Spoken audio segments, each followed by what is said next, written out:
From the heart of Philly, this is CBS News Philadelphia. Right now it's 6, hot, steamy, and stormy. After a day of heat and high humidity, scattered storms are moving into the area tonight.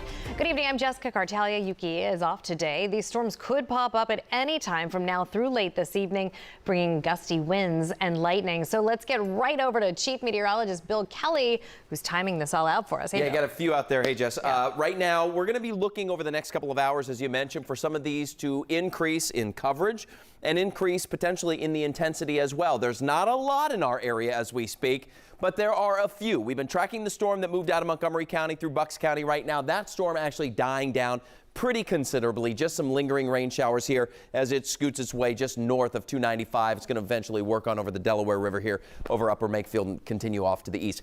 Here is a bigger storm in Northampton County north of Easton. Notice the lightning strikes just in the last 15 minutes. That has increased, but by far the biggest storm that we have is the one over the Poconos that continues to have the severe thunderstorm warnings on it. Numerous lightning strikes. Hail is a problem, in addition to the torrential rain and the flooding potential with this this storm as well. And this is just slowly moving off to the east. And so flooding is going to be a big problem here. Now, when it comes to the overall severe storm risk, we're in the marginal risk. That is a 1 out of 5. It doesn't mean severe storms are likely. It means an isolated severe storm or two possible. And that's exactly what we are seeing right now and will continue to see as we go into the evening. The good news here is you get some majorly rain-cooled air. Mount Pocono just 66 right now. Trenton at 84. We're in the upper 80s around Philly. We are tracking rain both Saturday and Sunday. We're on weather alert for Sunday. I'll break it down in just a few minutes. All right, Bill, thanks. You can track the storms anytime on our website, cbsphiladelphia.com/weather. Well, it has been a pretty toasty ride for some passengers on board New Jersey Transit's River Line. The train runs from the Camden waterfront to Trenton. Riders say it's been like riding in a hot box with no air conditioning, and some people say they noticed the problem a few weeks ago. New Jersey Transit tells CBS News Philadelphia 4 trains had air conditioning issues yesterday and were removed from service to get fixed. NJ Transit would not confirm if this has been a problem before yesterday, but it did apologize to riders for the inconvenience. New at 6, algae has turned a Gloucester County pond green, and officials are warning residents to keep their pets away from it. Chopper 3 was over Timber Creek Pond in Gloucester Township. Blue-green algae is growing out of control and can produce toxins that are deadly to animals. Pet owners should call their vet if their animals show any signs of illness after going near the water. Homeowners in Upper Darby have been dealing with a sudden onset of sinkholes near their homes. They tell CBS News Philadelphia that the township has ignored pleas for help. Chief investigative reporter Joe Holden went back to the neighborhood today to follow up on what township leaders had to say about these issues. Earlier this week, we brought you word of sinkholes forming very close to some homes in Upper Darby Township. People down the street here along St. Anthony Lane say, "We've had problems with the ground for years." Not 10 minutes after we pulled up, most of the neighbors on this block of St. Anthony Lane wanted to speak with us, tired of dealing with sinking sidewalks and parking spaces. We just want some answers because I'm afraid one day I'm going to open the door and see my car in a hole. Or worse. They say years of questions directed at the township have left little in the way of answers or action. After a CBS News Philadelphia report aired Tuesday concerning sinkholes up the street, township officials pledged to take another look at what might be happening beneath the surface in this area off Cedar and Lansdowne Avenues. Presently, our engineer is working with the county to determine what, if any, infrastructure is in that area and who is responsible for it. And then we see on the news last night that our neighbors are having the same problem, and we didn't even know about them, and they didn't even know about us. Had started in 2019. Meanwhile, Al Altapedi has been dealing with the sinking ground for more than 17 years. Frustrated? Of course. His note from 2006 raised the question, why was the ground sinking and sliding towards Lansdowne Avenue? Neighbors say the erosion will soon affect their homes. Our steps pulled away. They're pulling away? Yes. Okay. Yeah, you can see the opening that you have on bottom of the steps. CBS News Philadelphia continues to press township officials what will be done in the meantime while they try to figure out what's going on below the surface. We'll stay on top of it. In Upper Darby, Joe Holden, CBS News Philadelphia. Joe, thanks. SEPTA police need your help finding this man. They say he fired a bullet through the windshield of a SEPTA bus this morning after an argument with the bus driver over bus fare. The incident happened around 5:30 near Front and Luzerne Streets in North Philadelphia. No one on the bus was injured. If you recognize this man, please call police. A lifeline for help. Mental health officials in Philadelphia say the city's suicide crisis hotline 988 is helping hundreds of people a day. Well, now they're planning on expanding the call centers. At the same time, an area swim club is raising awareness about mental health in their own way. CBS News Philadelphia reporter Howard Monroe explains.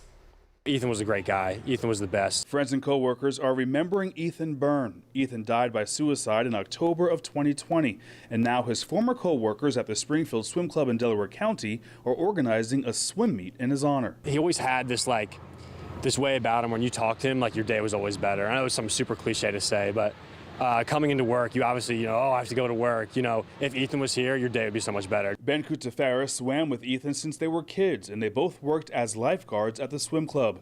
The meet, named 25s to Save Lives, will be held Sunday morning. It's benefiting the American Foundation for Suicide Prevention and also the Springfield Fire Department. That's where Ethan served as a volunteer firefighter. This meet's built for everyone to be able to swim, donate, have a good time, and, kind of just live in Ethan's memory. And as they get ready to honor Ethan, there are new numbers out on just how many people have called the new crisis hotline in the last year. Our goal is to always work toward addressing trauma, achieving equity, and engaging community. On Friday, Philadelphia marked 1 year since launching its 988 crisis hotline. Since last July, data shows 5 million people across the country have either called or texted seeking help. In Philadelphia, officials say call centers are receiving 200 calls or texts a day. Throughout the next year, they're expanding the service, adding another call center. So here we are, supporting Philadelphians in their time of need through individual, family, community connections. And we continue our behavioral health crisis transformation. Ben says there's no way to know whether 988 could have saved Ethan, but he's glad it's an option for others. I'm hoping that resource is able to help everyone else, and people who were in this position at one point are able to, maybe have an extra chance. Their hope is the swim meet can raise $2,000 for suicide prevention. Howard Monroe, CBS News, Philadelphia.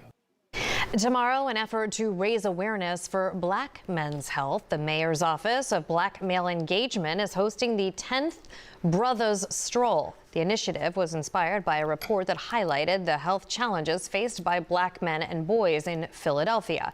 The walk begins at 11 at the Art Museum steps and ends at the Lloyd Hall Recreation Center on Boathouse Row. There, participants can access free health screenings and resources. Police officers who serve a North Philadelphia neighborhood hosted a block party today to connect with the community. It was a perfect day for an inflatable water slide. The Philly fanatic was giving away big kisses, and the barbecue was hot. There was a lot of excitement at the annual party on Somerset Street in Fair Hill. Police say the afternoon event is a great way for officers to build relationships with those in the community. Hundreds of neighbors came out for the food and the fun. I think it's nice. It's good for the kids. They get to enjoy themselves. Normally, you don't see many activities like this around here. We care about this community. Some of us have grown up in and around it. And, we're here from hours out of our day, and it means a lot to us to be out here with the community. Police say after the dancing and the food are gone, they will still be here watching over the neighborhood. We are celebrating this Summerfest Friday in Trenton. Hi, Don. That's right, we're in Jersey and we're hanging out with the Trenton Thunder. There's so much to see, there's so much to do. Isn't that right? Oh, yeah, it's kind of like that. We'll talk about it next. Thousands of Jeeps invade Wildwood. We'll take you inside some of the sights and sounds of this annual event. Also this. Police in the Philadelphia area are targeting aggressive drivers. I'm Nikki Dementry in Montgomery County. I'll tell you how officers are cracking down.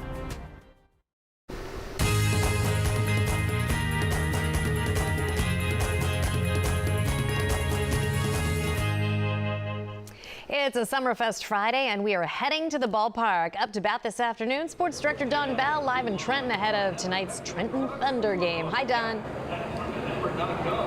Hey guys, yeah, Trenton Thunder getting set to take the field here at 7. We're joined by the team's general manager, John Bodner. And John, like, just being here over the last hour and a half, it's such a fan-friendly experience and environment. So tell me how you create that.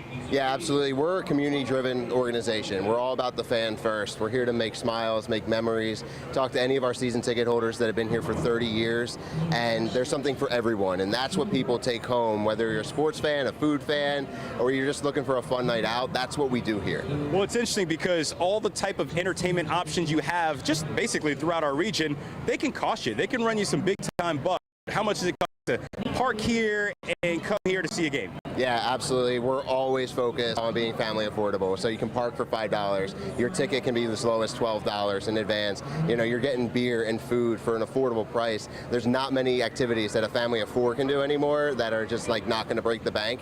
This is one of them, and that's what we pride ourselves on. You know, it's interesting. We talk so much about the fan experience here, but we haven't said quite enough about the ball players you have here. Man, you got some talented dudes on this field. Yeah, the MLB Draft League has been phenomenal over its existence, and these guys, you know, we had over 10 guys drafted or signed as free agents that are going to be, you know, their next step into the big leagues, and the history of this team is what it's all about too. Guys like Nomar Garciaparra, Aaron Judge that have walked through, you know, walked these halls. Again, it's something for everybody here, and it goes, you know, Tom McCarthy, our broadcaster, it's not just on the field, it's off the field too.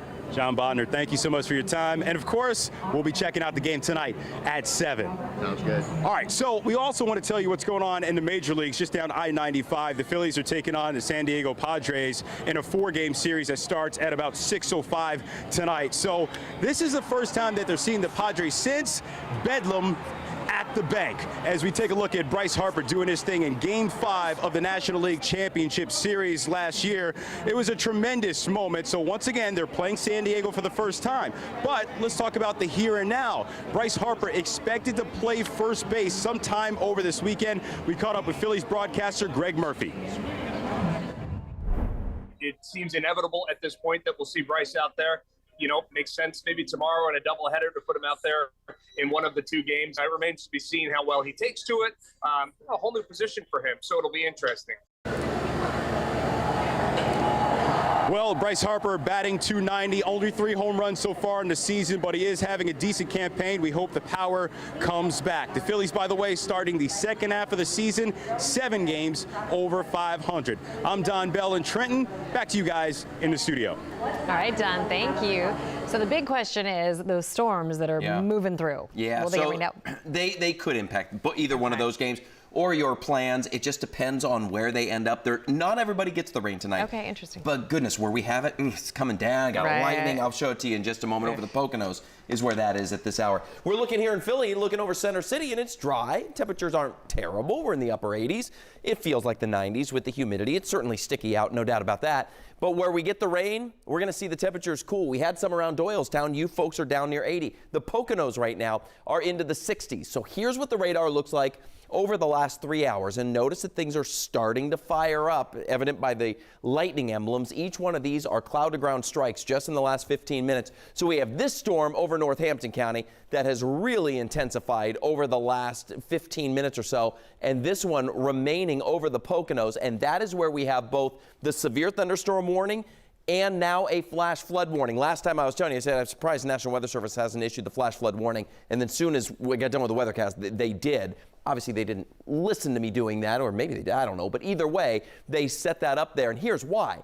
Look at these 3-hour estimates. Just 3 hours. We're talking 2 to 4 inches of rainfall. That is an incredible amount of rain that then has to wash down through the mountains, through the creeks and the streams, and then eventually into the river. So it is just nasty up there right now. Futurecast, as we go into the evening tonight, notice that we have these areas that will develop. The yellows and the oranges are the heavy rain spots in our region. They're not going to be everywhere, but like I said, where you get them, they're going to have heavy rain, they're going to have lightning, the potential for some gusty winds, and maybe even a little hail, and this goes on until about midnight. Once we get past that, things start to calm considerably. We do not expect overnight storms. So between now and then, stay weather aware, and we will continue to update you on that. Tomorrow, dry for the first half of the day, some morning low clouds and fog. We get into the second half, and like today, it's going to be pop-up showers and storms with the same parameters. Moderate to heavy rainfall, some lightning is going to be around. That will be potential impact, and they die down through the overnight hours. Sunday is our next weather alert day, so I want to take you to Sunday.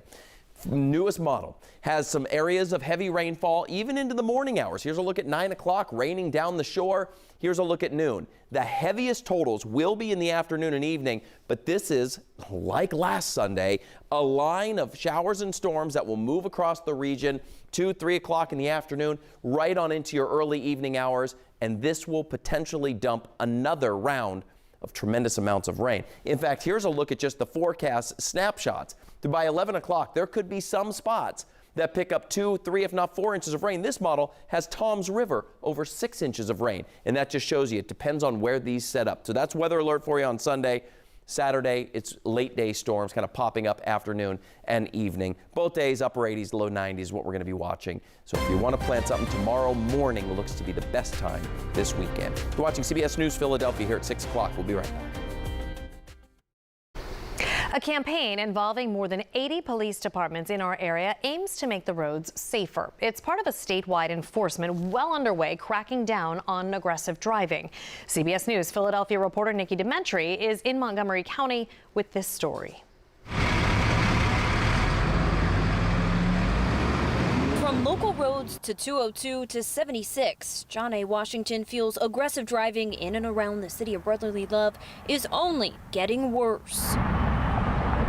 It is really bad. I'm terrified of it because I know there's been so many incidents where people have literally been killed over aggressive driving. David Forrest from Royersford agrees. He believes there should be more officers on the road looking out for aggressive drivers. It seems like people are so frustrated and have so much anxiety that they just go nuts when they're on the road. The nonprofit Highway Safety Network says between 2018 and 2022, 32,000 crashes and 560 deaths happened because of aggressive driving in Pennsylvania. Good morning and thank you for the opportunity. Local law enforcement, PennDOT, AAA, and others came together Friday to share details of the crackdown that began this month. The main goal is to slash the number of aggressive driving deaths, injuries, and accidents. I would ask that everybody be part of the solution, not the problem. Watch your speed, maintain a safe following distance, and always wear your seatbelt. More than 80 departments in Philadelphia, Montgomery, Delaware, Chester, and Bucks counties are participating. Lieutenant Larry Tankowitz is with the Philadelphia Police Department's Highway Patrol. Last 3 years has been crazy. I've personally seen an uptick in the aggressive driving. According to PennDOT, aggressive driving includes tailgating, passing in a no passing zone, and speeding. Police say they're also focused on anything that puts pedestrians in danger. If you are the aggressive driver, stop the behavior, because it's going to cause either an auto accident, death, right? You can get tickets, you can lose your driver's license. The aggressive driving coordinated enforcement runs through August 20th across the Keystone State. In King of Prussia, Nikki Dementri, CBS News, Philadelphia. Well, good news for Conshohocken-based David's Bridal. The wedding gown company has avoided a shutdown. A court approved the company's sale today to New York investment firm Sienna Investment Corp. The deal will save more than 7,000 jobs and keep 194 stores open. We'll be right back. Thousands of Jeep owners from across North America are in Wildwood for the 7th annual New Jersey Jeep Invasion. Organizers say the event is the largest of its kind in the Northeast United States. The event includes dozens of Jeep vendors, food trucks, and a Jeep obstacle course on the beach. New Jersey Jeep Invasion's Jamie Longyear says there is a special kinship among Jeep owners. Jeep owners, it's a big family. It's all walks of life come together and congregate around an iconic vehicle. And once you tell somebody I'm a Jeep owner, you're instantly friends. Jeep Invasion lasts through Sunday and is free for people to walk around. The CBS Evening News is just a few minutes away. Nora O'Donnell joins us with a preview. On this Friday night, maximizing your retirement. Our Money Watch tonight gives you tips on how to use your savings and make life feel a little more like vacation. We're all for that, right? All the details ahead on the CBS Evening News. Expectant mothers and their families were met with a surprise celebration at Subaru Park today. Surprise! The Philadelphia Union hosted a baby shower for 5 military families. They were given toys, stuffed animals, and baby supplies, treated to breakfast, and got to watch the team practice. They will also be honored during a pregame ceremony at the stadium tomorrow. So nice. Well, thanks so much for watching. We'll be back at 10 o'clock on the CW Philly and here at 11. For now, stay tuned for the CBS Evening News with Nora O'Donnell. And for Don, Bill, and Yuki, who's off, have a good night. See you later.